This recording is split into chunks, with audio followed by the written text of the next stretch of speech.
Hey everyone, welcome back to Shop Life. I've got a very clean E39 wagon behind me, and we're gonna be converting it to how it should have came from the factory. We're gonna be doing a manual conversion. So this customer, he actually lives a couple hours away, and I took it in because I really wanted to do one of these, and it's gonna be great content for you guys. This car is surprisingly clean. I wasn't expecting it to be this clean whenever he contacted me, but I'm really excited to work on it, and I can't wait till it is a true stick shift car. It's gonna be amazing. But as it is, I mean, it's so clean for how many miles are on it. It's got 200 and some thousand miles on it, and it's black. And you know how hard black cars are to keep clean. And this guy has done an immaculate job making sure this thing is probably one of the cleanest wagons I've seen thus far. But let's just get right to it. Let's get this manual swap started.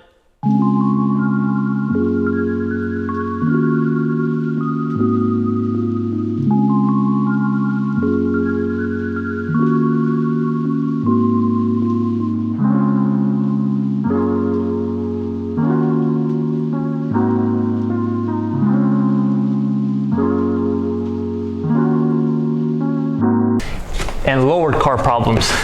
Luckily ours isn't this bad, but our wagon's not this low either. Just needs a couple of screws. We'll see if we have some extras, we'll slap them in there. They're just, the whole screw's actually missing. That's why I even got this bad, because the screw's not even there. So it hasn't even really even scraped on here that much until the screws popped out. And that probably happened when this fuel filter was replaced. Yep, the fuel filter's been replaced. So whenever they replaced it, they just didn't screw all this stuff back together properly. Let's see what else. So steering rack is completely shot. The owner actually knows this, and we were going to schedule a repair for this as well while I'm doing all of this, but I think we're just gonna wait on this until he's ready to do the oil pan and all of that at the same time. We are gonna do engine mounts on here. We're gonna do the rear main seal. This transmission is gonna be off completely. We're gonna pull out this exhaust as well. It's actually not too bad in terms of rust. I mean, it's up there, but we should be able to pull that off. That shouldn't be a problem. This is not an X5 like the last one that we did.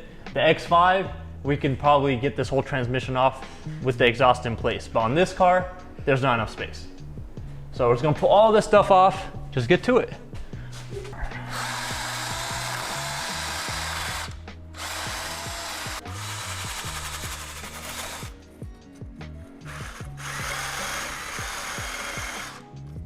I'm just wire wheeling all of these studs to get some of that rust off. Hopefully these nuts actually come off, but we're gonna find out. We're gonna soak them in some penetrating fluid while we drain all this fluid and all that out, but we'll see what happens.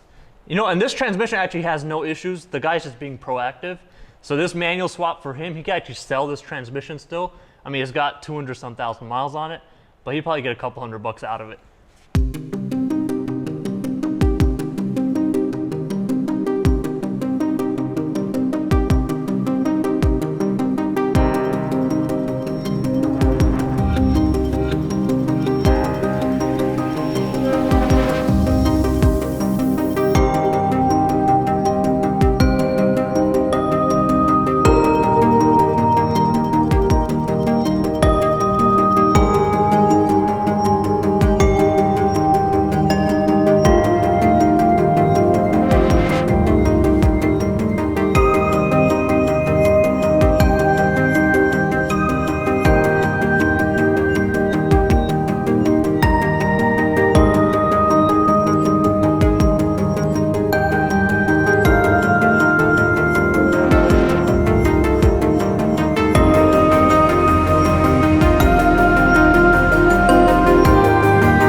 All right, so we're in the middle of the manual swap on this car. This is an E39 525 Wagon, so it was automatic. We already did most of the manual conversion as far as mechanical wise. We've got the new ZF 5-speed manual transmission in there. The transmission, I went through it, did all of the refreshing, all the seals, the shifted tents, all that stuff's good to go. We've got the new clutch in. We used a Vallejo single mass flywheel conversion kit that came with the clutch. We also got the brass clutch pivot pin.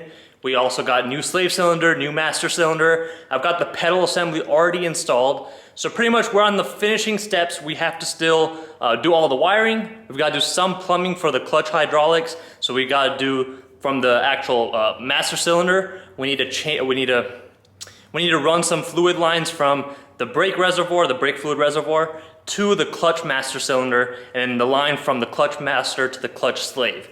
Then we also need to run the wiring for the reverse switch, run the wiring for the clutch switch so cruise control and all that stuff works. That way the car behaves like a factory manual. We're gonna do all of the coding, and then the last thing, a little snag that we ran into was the input flange on the differential.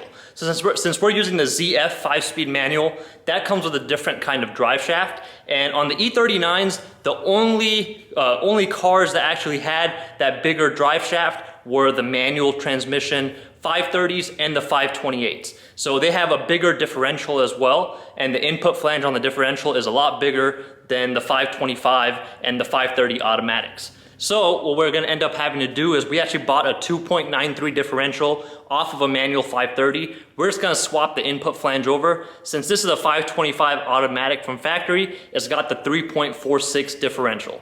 So that's gonna be matched perfectly with this car. It should improve acceleration, and the revs shouldn't be too high on the freeway, but we'll see once everything is done. We can calculate it if we really wanted to, but the owner is fine with that. He doesn't really daily this car, but he does want something that's not sluggish. The 2.93, if we swap that in there, it would be extremely sluggish.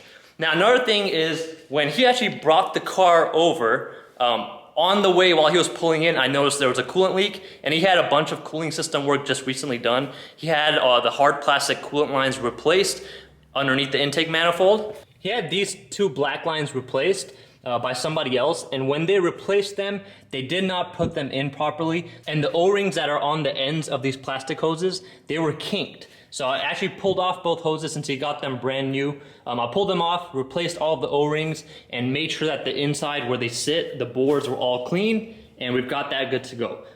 I lubed them up with some silicone and made sure they sealed properly, and pushed them in and make sure that they're not kinked anymore. So all of that should be good to go. I am gonna run the hose from this nipple on the brake master. So since this is a facelift E39, we already have the nipple on that reservoir, so we can actually, just cut that off and run the hose to that. If this was a pre-facelift, I believe 98 or earlier, matter of fact, this reservoir would also have to be changed because they didn't have those nipples on there. I'm not 100% sure on that, but I am pretty sure as far as the ones that I've done before. Now the DME and stuff, so we are gonna have to run wiring from the reverse switch. I have to run some wires from inside where the clutch switch goes to the clutch master cylinder on the clutch pedal itself, and run some wires to the DME, and we might have to run some wires to the gauge cluster, but we'll see when we get there. So you can see down here, I've already got the pedal installed. This pedal is further out right now just because we don't have the master cylinder and all that bolted in just yet. I want to run the hydraulics to it first before I bolt it in. And also we're going to remove some more of these panels right here, so we have access to the EWS. So the EWS is actually behind here, so we're going to pull this off so we can run the wires for the clutch switch. Besides that, we've got to put the rest of this back together.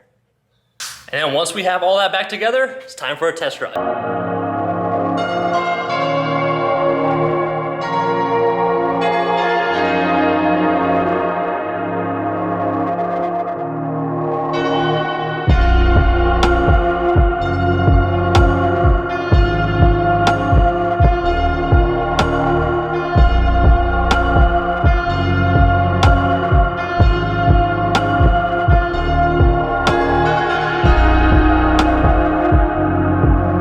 What all I've done and what all I've taken off. So in the engine bay, we've got the throttle body and all that stuff hooked up.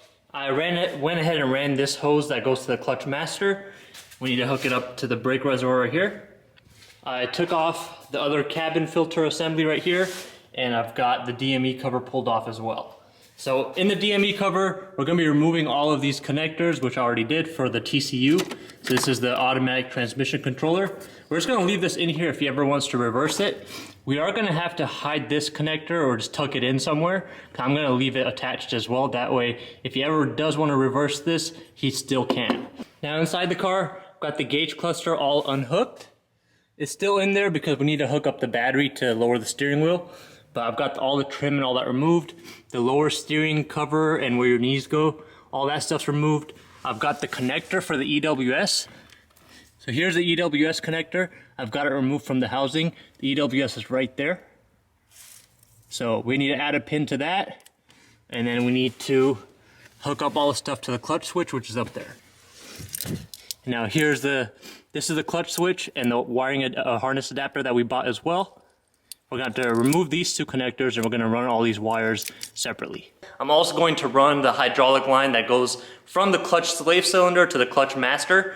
We are actually going to be using a Chase Bays stainless line because they don't actually make a stainless steel aftermarket clutch line for the E39. And just because that's a one-piece item, so that rubber hose is attached directly to the metal hose that goes to the clutch master. And we're just gonna put a stainless line, that way it's future-proof and it still fits through all the grommets and all that. It should be easier to run. We don't have to remove the gas pedal. We don't have to remove any of the carpet. We should be able to just push it up and just fish it out from the top. See, this is the factory line right here. You can see it's one piece. This is a part that goes underneath the carpet and it attaches to this rubber section right here, which comes out. So this rubber section on E46s is actually removable, and that's why they have aftermarket stainless lines that attach right here. But on the E39, it's just one piece, and then you just have it going straight to the metal section that goes to the clutch slave. Now here's a Chase Bays line. This one they make for swaps and stuff. So this goes straight to the clutch slave cylinder, and this section goes to the master. And since it is flexible, we can route it through the carpet, just push it in through the bottom, and then we can just move it around and go from there. This grommet I was able to remove from the factory section and put it onto this line, just pulled it off and pushed it back on. All right, so I just finished up all of the wiring, and let me show you, I haven't really tucked anything in yet or, you know, put all the wiring loom tape and all that on it. So I'm just gonna show you what I did. So this right here, this connector that's coming out into the DME box, this is the connector that actually goes to the automatic transmission connector that's underneath the car where it was hooked up to the auto trans. So this black heat shrunk section right here goes directly to that circle connector on the transmission. So what I ended up doing, we just reused some of the pins on here so we don't have to run any wires. So for the reverse switch, I just cut the two green wires, that way it's easy to trace back onto the other side of this. And one green wire went to the ground, which I tapped into this blue connector right here. This brown wire is the ground. So here's the connector. There's a brown wire, there's a tap, and this goes to one green. It doesn't matter which pin you attach to the reverse switch. There's only two pins on there, and you can use either or, it doesn't matter. The other green wire, we actually attached it to pin 18 of this 52 pin connector on the EGS, which is called the X70003. So pin 18 of this connector actually goes to the center console where the automatic transmission gear shifter used to be. There's a 3-pin purple connector in that center console, which is labeled as the X1600. It's a purple 3-pin connector, and this pin 18 from this 52-pin connector goes to pin 3 of that connector. So what we ended up doing was we just pretty much soldered this green one to this pin 18, which is a white wire with the blue stripe. And let me show you where it goes. So here's the center console, and here's where it used to go, this purple 3-pin connector. It's called the X1600. So that third pin was the same color wire, white with the blue stripe, and it came up to right here. So we just cut it off. We took the pin out and reused it somewhere else, but we actually cut the wire because the wire is what we need. And then I attached this red wire, and this red wire is ran up along this whole section, up through the dash, and is running to the cluster. And this is, once again, this is for the reverse switch. So now if you have a low cluster, you're gonna have one black connector and one white connector. And on the low cluster, you wanna run that reverse switch wire to pin 4 of the black connector. Now, if you have the high cluster, you're going to have one blue connector and one white connector. And in that case, you're going to run it to pin 25 of the blue connector. So that's how that was ran. Now this blue and black wire. So this used to be at pin 3 of this same 52 pin connector X70003. So this was at pin 3. We actually depinned it, removed that whole connector, pulled the whole pin out, and we moved this pin to pin number 23 of the 40 pin connector on the DME. Okay, so once again, this blue wire with the black stripe was on this 52 pin connector, and it actually goes to pin number 6 of the EWS connector. So we depinned it, we put it to pin 23 of the 40 pin connector of the DME, which is labeled X60004. So that blue wire, that blue with the black stripe wire used to go to the EWS, which is right here. It was at pin 6. So we depinned it, pulled it out, we pulled it up through this harness, and now you can see it right here.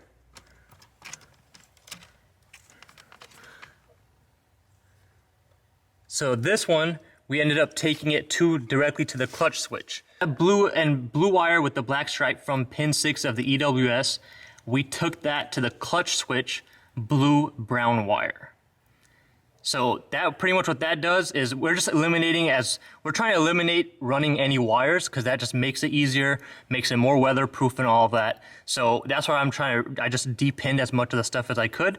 So that pin 6 of the EWS, that blue with the black wire, so that went to the clutch switch, which is a blue wire with a brown line on it. So that went to that, and the other end of it, like I said before, went from that EGS connector to the DME pin 23. Now we have to run one wire from the clutch switch to the EWS, and that wire goes from the blue wire with the black stripe on the clutch switch wiring. That blue with the black stripe goes to pin number 8 of the EWS. So we had to add a pin to that EWS connector right here. So we had to add a pin to this EWS connector at pin number 8. There wasn't anything there, so we just added that pin. And then the final piece of the puzzle is from the clutch switch is a purple white wire and a brown black wire. And those you just tap into the brake switch right here. And now whenever you're using these pins, you can actually reuse a lot of the pins that you're not using. So what you want to do is you want to take apart the connector. There's usually a tab on the side that lets you pull out the whole connector, and then you have to use like a very fine pick or a needle or something to push the little tab in to pull it out. Let me show you on one of these connectors. So I'll show you on this connector right here. You see how there's a tab on the top and a tab on the bottom? You just want to use your nail or something to lift up the tab, and then you can pull out the whole section. So you lift up this blue little tab right here, lift it up, this whole thing pulls out. Now inside here you can see how there's these 2 pins, and there's that little arrow on it. So you want to push that arrow down using something sharp like a needle or a pick. Push the arrow down, and while you're pushing, you want to pull the cable out.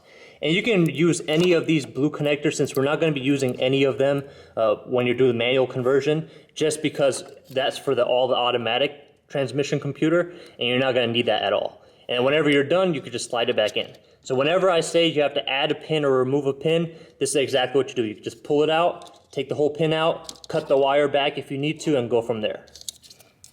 All right, so I've pretty much got everything put back together. I did the coding as well. So for coding, it's pretty straightforward. You use NCS Expert, and you just change the GM, one of the digits on there, one of the digits on the SA. I'll try to put like a little in the description box. I'll put all the wiring schematics as well as what you need to do for coding. But that pretty much sums that up. And then you can go by without actually flashing a separate file for the DME, but I highly suggest putting a manual ZUSB file using WinKFP and flashing that on the DME. That way you don't have any issues in the future. But besides that, everything is said and done in this car. Only thing I need to do now is put the shift knob. We have 2 shift knobs to choose from, so we're just gonna wait until the owner comes to pick the car up, and we'll let him decide. But besides that, everything else is done. We got everything put back together. There's a couple of holes that we had to put grommets on. Those you can just find universal grommets, put those on. For the clutch hose that goes from the brake reservoir to the clutch pedal, put a grommet on that as well. But besides that, first start, let's drive it out. You know, you always gotta check, make sure it's in neutral. No lights on the dash. No more of the gear indicator. None of that's on anymore since we coated it all out. Good to go. Let's pull it out.